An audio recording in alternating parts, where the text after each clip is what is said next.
L'EFS est un acteur important de la thérapie cellulaire et de la thérapie tissulaire en France. Il délivre environ 50% des greffons sur l'ensemble du territoire. L'établissement français du sang Centre Pays de la Loire dispose de 3 sites, 2 sites consacrés exclusivement à la thérapie cellulaire et d'un site situé à Tours qui, lui, possède d'une part une unité de thérapie cellulaire, mais également une unité de thérapie tissulaire, autrement appelée banque de tissus. Ces 2 activités se déroulent selon le même référentiel réglementaire, dont l'environnement est maîtrisé, que l'on appelle une zone à atmosphère contrôlée. Les produits de thérapie cellulaire s'adressent à des patients qui sont atteints de maladies hématologiques ou de cancers solides et qui nécessitent une prise en charge par greffe hématopoïétique. Les produits de thérapie cellulaire sont prélevés au sein des centres de soins et ils sont transférés ensuite au sein des unités de thérapie cellulaire où ils sont réceptionnés, transformés, préparés, conservés, qualifiés, puis distribués. Après sa réception au sein de l'unité de thérapie cellulaire, la poche contenant les cellules est décontaminée par le technicien de laboratoire, puis placée dans un système de passe-plat. Pour travailler en zone à atmosphère contrôlée, le personnel revêt un pyjama de bloc opératoire, puis une combinaison à usage unique, une charlotte, un masque, des surchaussures et une paire de gants stériles.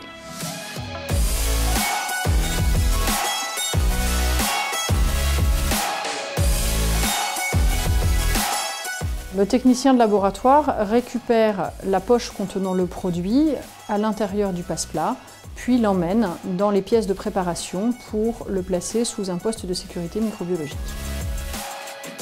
Pour préserver les cellules souches hématopoïétiques, le technicien de laboratoire prépare une solution de congélation qui contient de l'albumine et un cryoprotecteur qui va être additionné aux cellules avant leur congélation. Les poches sont pré-refroidies, puis placées dans un appareil de descente en température qui va permettre la congélation selon une cinétique particulière visant à optimiser la viabilité des cellules lors de la décongélation.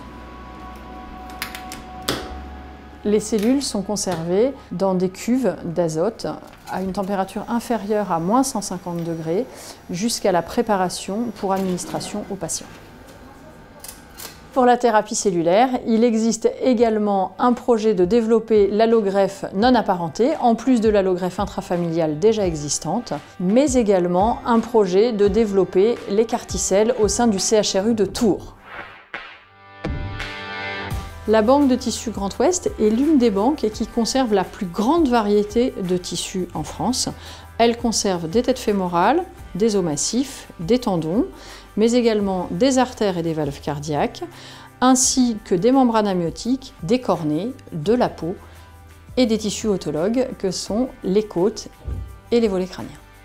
Les missions de la banque de tissus sont de garantir l'accessibilité des patients à l'ensemble des tissus, mais également d'encourager les prélèvements pour permettre l'autosuffisance nationale et enfin de garantir la fabrication des tissus dans les règles de sécurité sanitaire, d'éthique et de traçabilité que requiert cette activité. Le périmètre de la banque de tissus Grand Ouest s'étend sur 3 régions, la Bretagne, les Pays de Loire et la région Centre-Val de Loire. Sur ce périmètre, il existe 2 autres banques de tissus, l'une située à Brest et l'autre située à Nantes, dont les activités sont principalement des cornées. La banque de tissus Grand Ouest est partenaire d'environ une quarantaine de services hospitaliers préleveurs et d'environ 80 services hospitaliers greffeurs, avec lesquels nous communiquons, entre autres, via notre site internet. La banque de tissus Grand Ouest fournit des greffons pour les patients des services d'orthopédie, de neurochirurgie, d'ophtalmologie, de chirurgie cardiaque et de chirurgie vasculaire, mais également pour les grands brûlés. Après réception physique et informatique du tissu, étape durant laquelle le technicien de laboratoire vérifie la conformité des conditions de prélèvement et de transport, le tissu est introduit dans la zone à atmosphère contrôlée. Les greffons de thérapie tissulaire sont préparés dans la même zone à atmosphère contrôlée que les greffons de thérapie cellulaire, mais dans un environnement plus drastique qui requiert donc un habillage supplémentaire. Donc le technicien va revêtir une combinaison stérile et une paire de gants additionnels.